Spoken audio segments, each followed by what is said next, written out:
खबर मैनपुरी से प्रोफेसर रामगोपाल यादव का बयान, जो संविधान को मिटाने की कोशिश करेगा वह खुद मिट जाएगा। इंडिगो की उड़ानें रद्द होने पर बोले प्रोफेसर रामगोपाल यादव।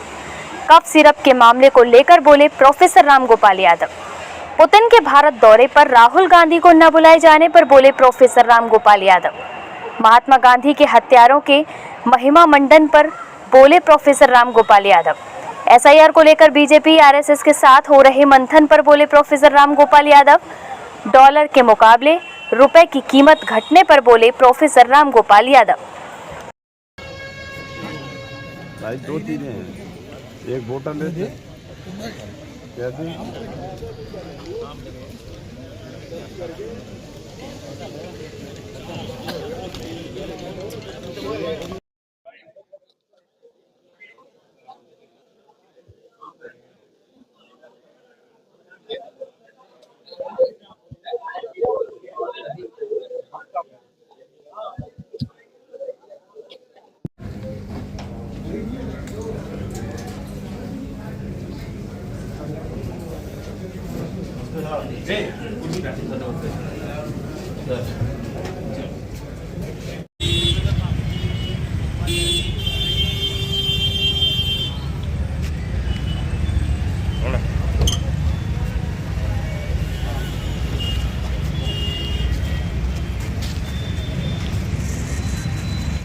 ट्रेनों को लेके काफी समस्या आ रही है यात्रियों की। इंडिगो के कई विमान निरस्त कर दिए गए हैं।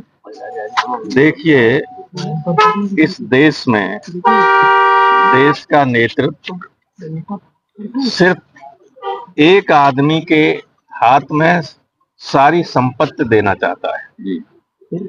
और ये जो इंडिगो का समस्या है वो इंडिगो को खत्म करके एक खास एयरलाइंस को प्रमोट करने के लिए किया जा रहा है कि ये खत्म हो जाए वो आ जाए। अच्छा, कप सिरप का मामला आपने देखा होगा कि बड़े स्वरूपत्र अखिलेश यादव ये कह रहे हैं कि जब कप सिरप का नाम आता है तो बीजेपी वालों को खांसी होने लगती है।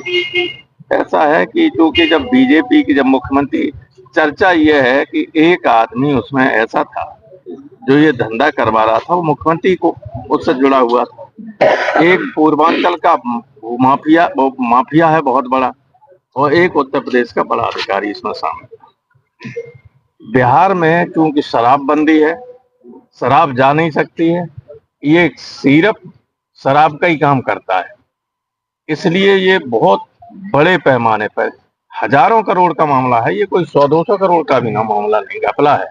अगर इसकी जांच हो जाए तो बड़े बड़े लपेटे में आ जाएंगे और हो सकता है उत्तर प्रदेश में सत्ता परिवर्तन हो जाए, दिल्ली वाले मजबूर हो जाएं इन्हें हटाने के लिए। इतना गंभीर मामला है, लेकिन कहीं भी चर्चा ज्यादा नहीं हो सकती।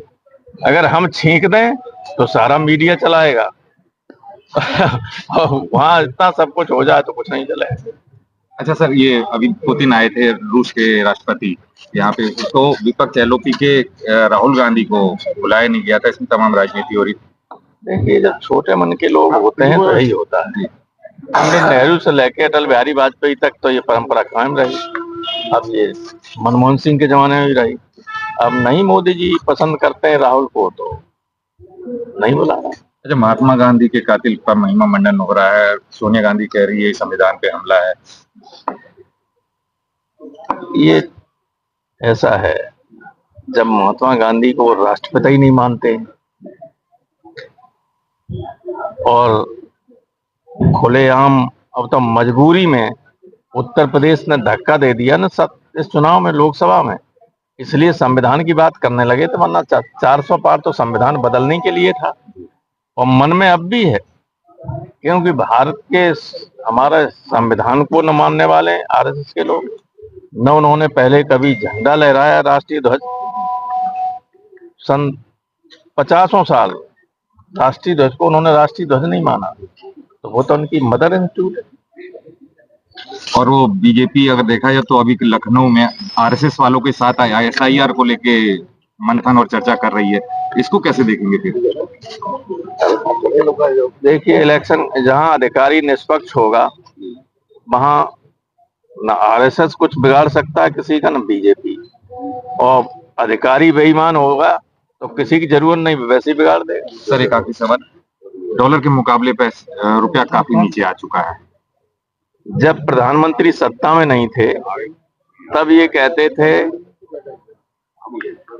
रुपया नीचे गिरता है, प्रधानमंत्री का सम्मान गिरता है, प्रधानमंत्री की इज्जत गिरती है, देश का सम्मान गिरता है।